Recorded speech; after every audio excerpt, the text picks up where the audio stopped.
शहर हैदराबाद में आम आदमी पार्टी का नोटबंदी के खिलाफ ज़बरदस्त एहतजाज। पुराने शहर के तारीखी चार मीनार के दामन में आम आदमी पार्टी के कारकुनों ने मरकजी हुकूमत के खिलाफ ज़बरदस्त एहतजाज किया।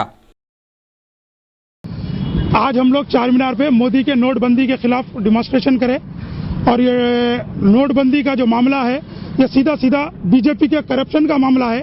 उनके करप्शन को छुपाने के लिए नोटबंदी का मामला लेकर आए हैं नरेंद्र मोदी। इससे पहले 8 तारीख के दिन जो उन्होंने अनाउंस किए बीजेपी के तमाम यूनिट्स पूरे इंडिया के करोड़ों रुपया उनके अकाउंटों में जमा करें।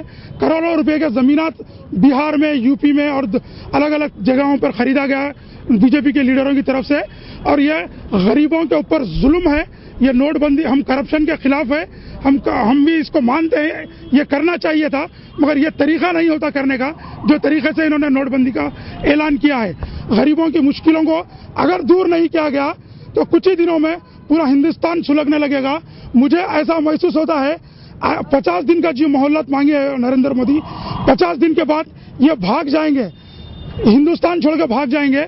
मैं president of India honourable mister Ram Mukherjee साहब से गुजारिश करता हूं कि नरेंद्र मोदी और जेटली का पासपोर्ट जब्त करके रखे। ये कभी भी मुल्क छोड़ के भाग जाएगा।